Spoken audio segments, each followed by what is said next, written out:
This is my weird little brain. I hope you like it. If you don't, it's my weird little brain. That is one of the best things about the coast. You can be your weird little self.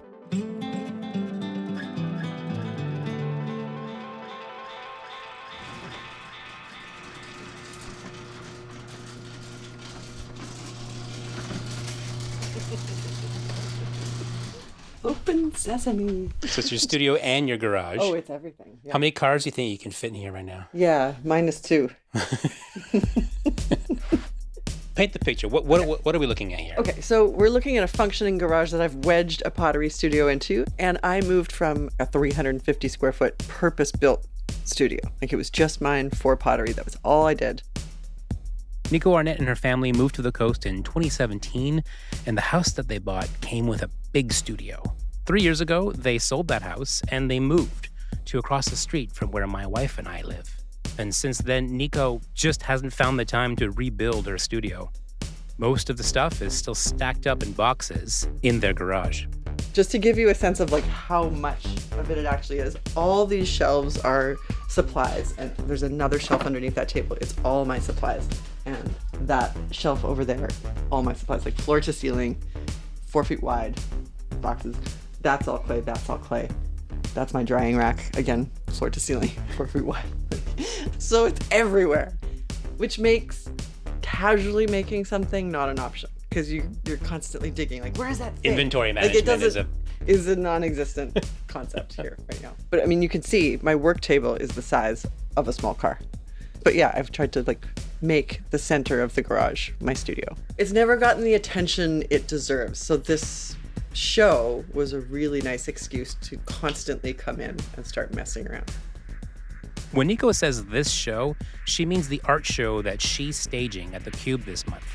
It's a combination of her photography and her ceramic work. Now, Nico's never put on an art show before. Nico doesn't even call herself an artist. She told me I can call her an amateur potter. But she was offered the show, she said yes to the show, and now the show must go on. This is Secret Sunshine. I'm Dominic Girard. This episode, Nico's Weird Little Art Show.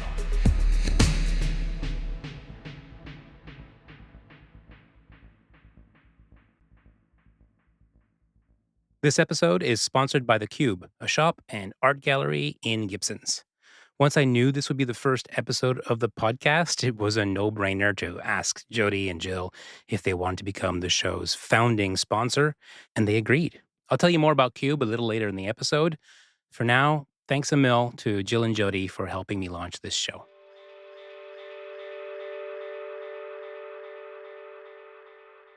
What's on this table right now?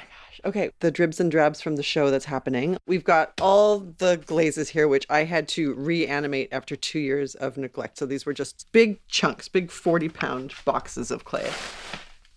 Submerged them in water, kneaded them, carefully brought them back to life, wedged them into balls, and now they're all in bags up here, or some of them are. All my little tools and sharp bits for cutting, so lots of extra glaze, lots of wrapping, lots of underglaze and paint and paper and tape. And there's a kiln in here? There's a kiln in here. Follow me. This is my disassembled wheel. Yeah. It's too messy to have in here right now. It would literally just, the whole room would just be a spinning mess of clay. So you've got room to kiln, but no room to wheel. That's right. No room to wheel. But I have room to kiln. There's my baby. Wow. I know. Is this a big kiln? It is a big kiln. It's heavy duty. And you've got some pieces here? Yes, these are going to the Kube.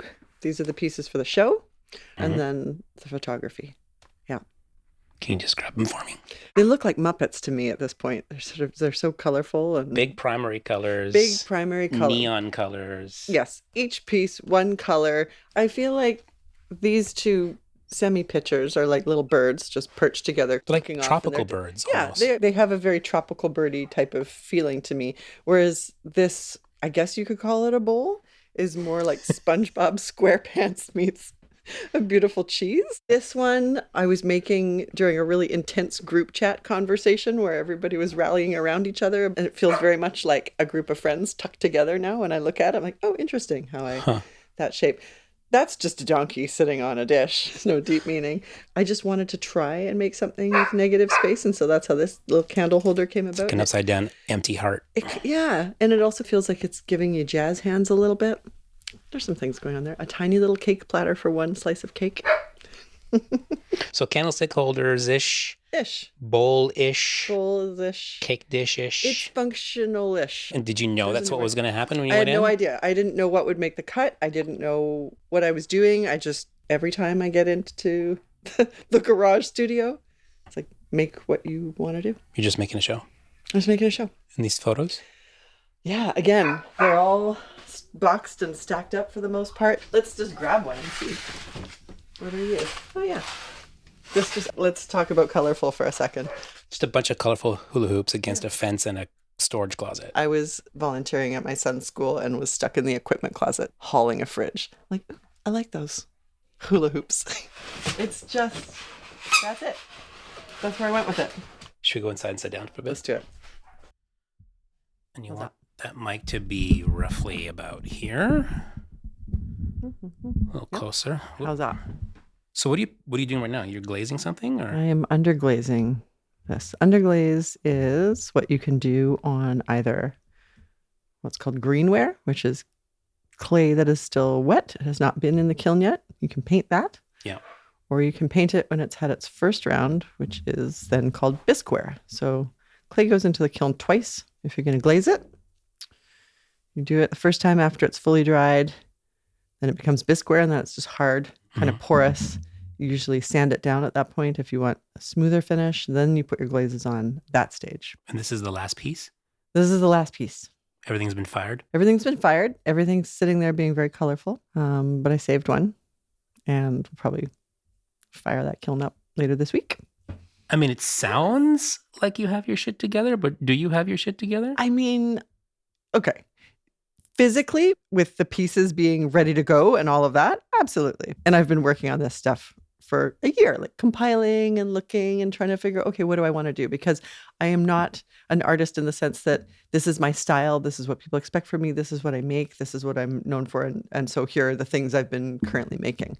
I am inconsistent in when I do stuff. I'm consistent in that I'm always doing stuff and in my sincere desire to do more. But yeah, in terms of mentally prepared, just that I'm putting anything out there and calling it a show, or that I'm making art publicly, that's a little tougher. It's nerve-wracking, and it's so sweet that Jill and Jody encouraged me and said, you're doing this. And I hope I don't disappoint them because they didn't vet this. They're just like, do it. Okay, I will. That's the spirit though, right? Here I am. There's my weird little stuff. That, again, is one of the best things about the coast, is you can do that. You can be your weird little self. Do you find you're a weird little self here more than you've ever been anywhere else? I think so, and there's a few reasons for that. One, as you get older, you give yourself, I find, more permission to be your weird little self. Yeah. So it's very freeing to live in such a supportive and wonderful and creative place at this time of life where you think, okay, I kind of know what I want to be doing, or my interests, and I'm not shy to do them. And people are so kind and lovely. And I think anybody who's ever had an idea up here on the coast and said, I'm going to try this, has probably found the same thing, that people are so supportive immediately. I mean, we're literally doing it right now. We're literally doing it right now. And I see it every day, all the time. But that whole support thing you're talking about feels like it's directly in contrast with the thing you just said before, which is this nervous anxiety you have around the show itself. Yeah. That's just me having human imposter syndrome, like always, because that's just, I think that's a normal thing for people, especially if they try something new or not necessarily in their comfort zone. But if I think about it logically, I'm like, no one's going to be mean to me, hopefully. Why would they? And what is at stake? Yeah. But it's still scary to put yourself out there. You still want people to you want people to come to your party. You want people to come to your party. Yeah. Okay, you gave me a little piece of clay to play with. Before I gave you a piece of clay, I gave you something to wear. You gave me a beautiful red apron with a French cat on it. I did. He's holding a baguette. Holding a baguette in front of the Eiffel Tower.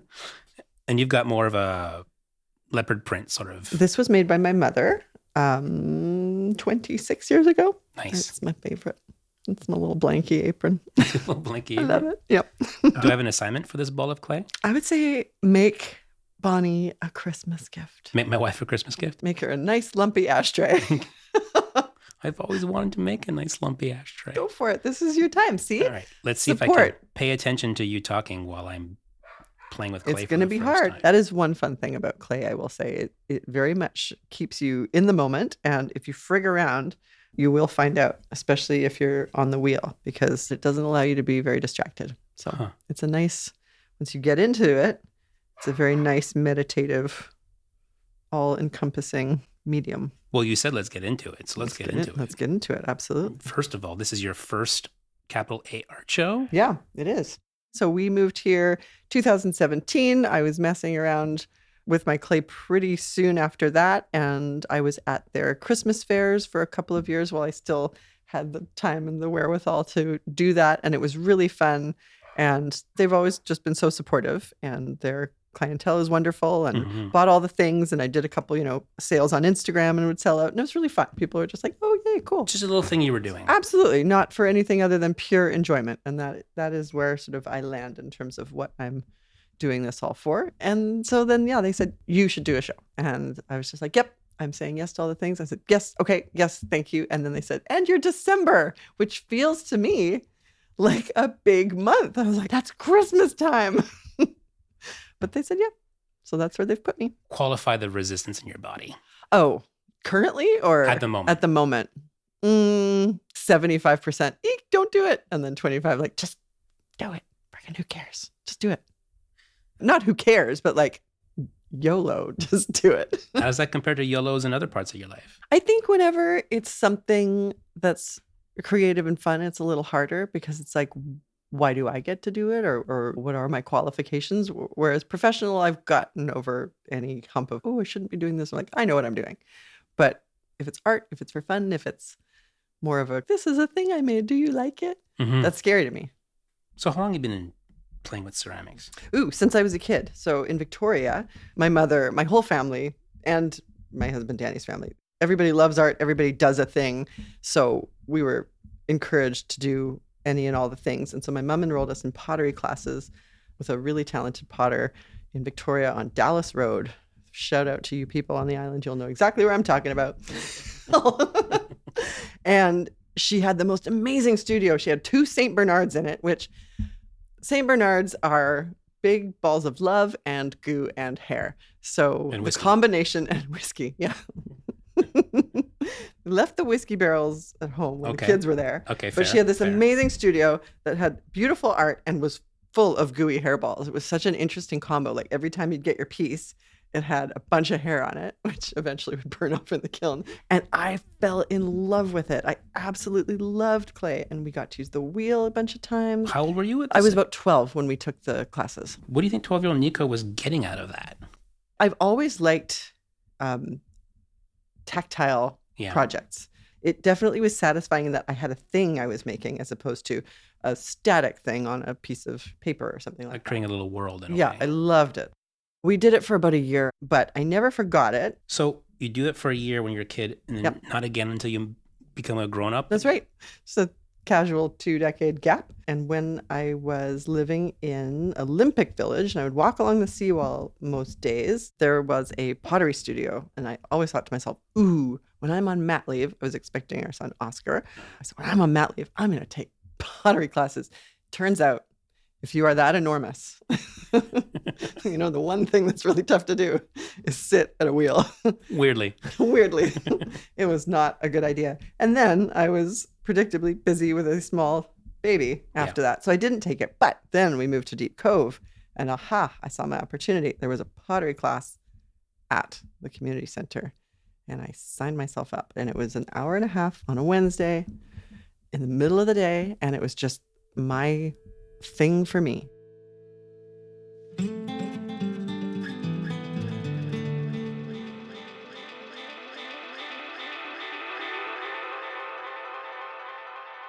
So Nico has been a good friend of ours for several years. And once upon a time when she had first moved here a few years back, we were carrying her number 9 ceramics. Jody Youngren is one of the co-owners of Kube, the shop that is not only hosting Nico's art show, but is the founding sponsor of this podcast.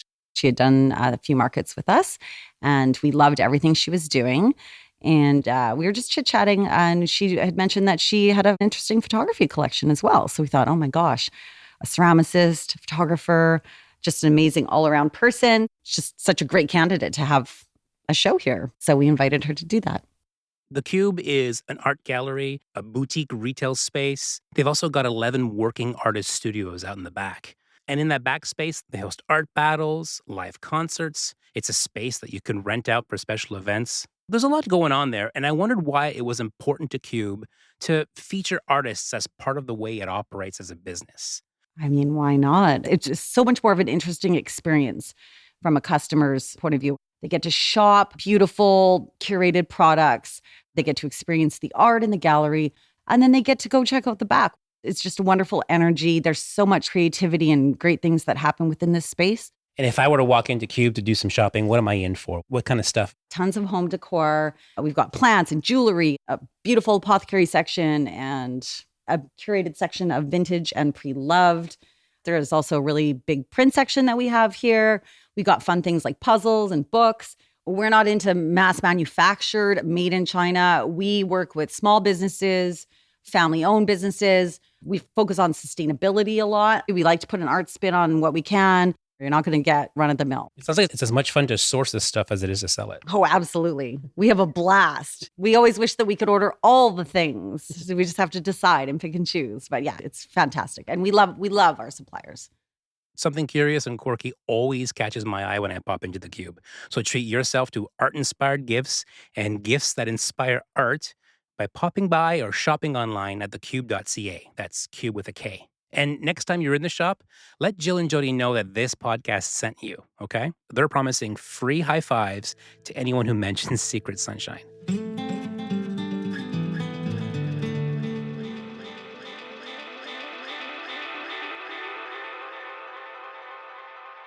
Now, back to my conversation with Nico, in which I try and fail to focus on my little ball of clay while learning more about what it was like for her to own her own ceramic studio. I'm starting over from scratch with my little pot here. Okay, I'm gonna work on that too. Then this guy needs a minute to dry. The glaze is gonna dry, and you're gonna take a ball of clay, and you're gonna outshine me at the clay work. I don't think so. Talk to me about number 9 ceramics. Number 9 ceramics. Number 9 from the song Love Potion Number 9. Uh-huh. This is my little Instagram account, and essentially what would be considered the ceramics that I do. They're under that umbrella, so they all have that little mark to some degree. What did you love about having not only a studio, but a studio with a name and a little profile and a little sense of space around the thing you just happen to be doing because you love to do it? It felt pretty, it's annoying to say, but it's like, oh, the whole goals alive thing. Like, oh my God, I did not expect to be able to have any of that. And a really great, completely different outlet from day-to-day tasks and work and all that stuff. It's like having a little split personality when you have a little artist side to you that doesn't necessarily jive with what's out there professionally or whatever. Was it the kind of space that like the only thing you could think of right now is I need to just shut the world off. I need to go to my studio and be left alone for a few hours because it's the only way I can deal with whatever. Absolutely. Yeah. I would go there constantly. I mean, we lived at that house during the pandemic, and that was an absolute amazing place to have. My son, who was 3 or 4 or 5 at the time, and I would go in there and we'd just make a mess and just have this little zone. I had a work desk set up in there, and I could just be surrounded by all my little bits and pieces that I liked and just kind of puzzle out whatever I needed to. I would have little girls' nights in there, had a pretty deck where you could get out there and have some wine and then make a thing. And it was great. It was always a good escape and a wonderful place to just feel like, okay, just take a minute. It was absolutely a little retreat for sure. But what made it hard to say goodbye to that studio? Oh, well, just the fact that it was completely all mine, my precious. Just very rare to have such a big, wonderful space. It was exactly the way you wanted it. My God, so good. You moved to this house 3 years ago, and your studio got mothballed for 3 years. Yeah. How come? One, first, we couldn't find it in all the mess. So there was that. It's just like, somewhere in there. I know it's there. I'll get to it eventually. I can see the kiln. Yep. I can see the kiln. Professionally, things got exponentially busier, and it took me a while to find the way to actually draw back and say, okay, like there is some time I will spend for myself. How much of that gap was, I'll get to it when I get to it? Because realistically, as you just explained, I've got a lot going on right now.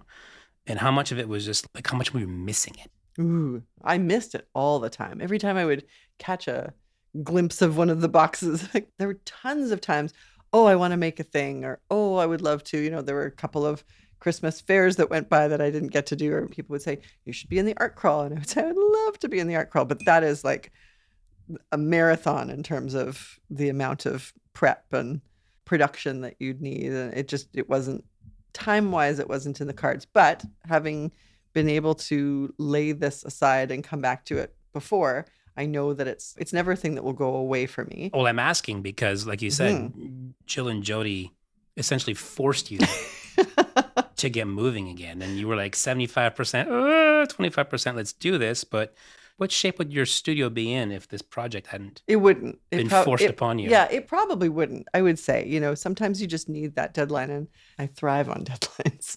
Are you a patient person? I don't think so. It's not the way I would normally operate. I like to see results faster. Yeah. This is one of those things you just can't rush. What are you making over there? It looks like little teeth. I love it. Making little teeth that are going to go inside this bowl. I'm going to fill the bowl with little teeth. Oh my God, yes. We'll see what happens. I love it. It's great. I've just made 2 dry balls of clay at this point.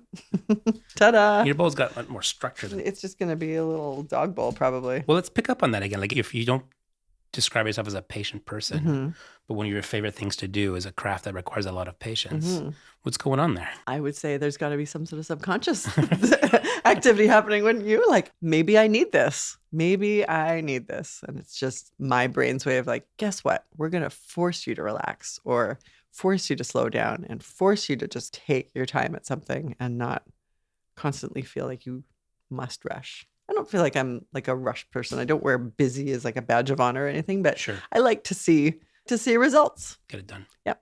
But if it's for me, apparently I can be more patient. Maybe when it's for other people, I'm like, I need to get this done for you now. And I'm like, for me, I'm like, okay, I can take a breath. It's a good exercise for someone who's impatient.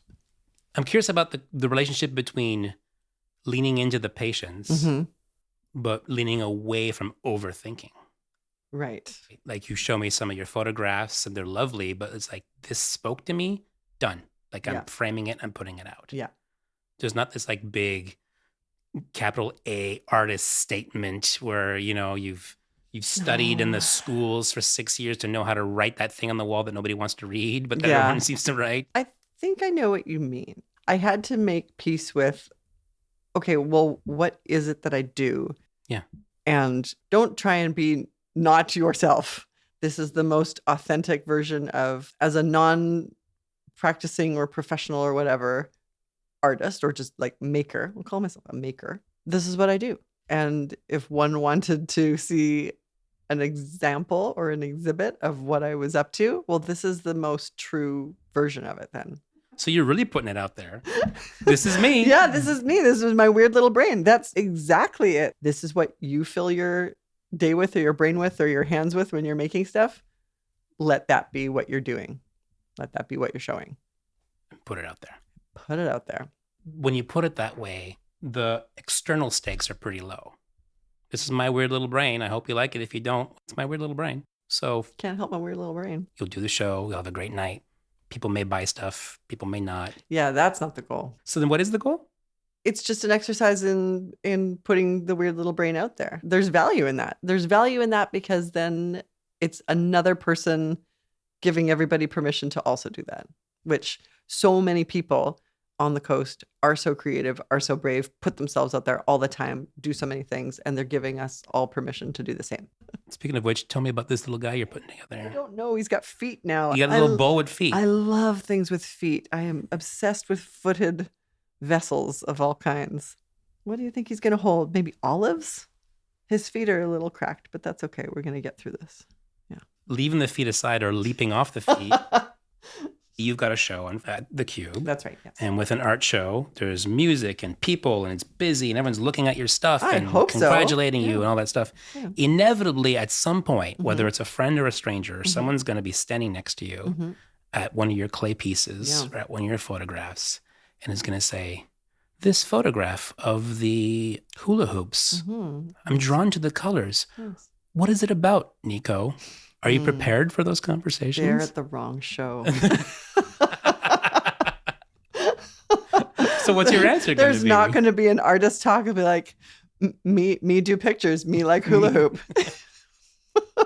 I'm sure you could find tons of meaning, and there are much smarter, more analytical minds who could dissect that. But for me, it was just like, I liked it. Yeah. Full stop. Me do art. Me do art. What's the name of your show? Free or best offer. Why is it called Free or Best Offer? Because it is a phrase that cracks Danny and I up constantly. We see it all the time on the Craigslist and Facebook Marketplace ads of the world. And you think, what does that mean? What's the offer? I don't get it. And there was something about it, something about the fact that this collection is very much, hey, these are the things I do and see throughout the day, and they're not meant to necessarily have a deeper meaning. Feel free to find one if you want, but it's the bits and pieces. So it seemed appropriate. But the pieces are for sale. Let's be clear. The pieces are also for sale. The ceramics, I don't know if I'm going to sell them. I think they might come home with me. It might just be the pictures. Did you intend to sell them and something changed in the process? Not really. Are you attached to these things more than you thought you would I be? am. Yeah. I'll be happy to make more things. And now that I think I've unearthed my actual studio setup, it's probably easier to do stuff. If this style is something that people like, okay, great. I can put myself in that place. But these ones aren't meant really for like public use and consumption. They're more just ta-da. Here they are. For your best offer. For your best offer. These little pellets I'm putting in my bowl. I'm fascinated. I dropped one and I don't know which one it is. So I think I just have to let it be, right? I think so. Now, how are you sticking them? Are you just pressing them on or? Nico Arnett's show, Free or Best Offer, opens on Friday, December 6th at the Cube on Gibson's Way. That's right across from Elfie Secondary School. The show will be up throughout December before making way for another artist in January. And thanks again to the Cube for signing up to be the founding sponsor of this podcast. Kube.ca, Cube with a K. The easiest thing for you to do will be to scratch the bottom of them. Nico, thanks for sharing your weird little brain with me so that my own weird little brain had a deadline to make a thing and put that thing out there. Find out how to follow Nico in the episode show notes. Secret Sunshine is produced and hosted by me, Dominic Girard at Handover Media. Additional sound design and mixing from Gaetan Harris at Syrup Sound. The show's original music is composed and performed by Max Henry. And if you enjoyed the episode, spread the word. Tell your friends, tell your family, tell a total stranger you've bumped into on the street. Tell everyone the next episode drops on December 18th. They come out every 2 weeks after that. So follow the show on your podcast player of choice, and you won't miss the next episode. It's like a bed of nails for your cheese. It's like a bed of nails for your cheese. That's cool. I like it. Dom's little tooth tray. Dom, why are you so obsessed with teeth? Why did you make this? How much time do we have? What? Really?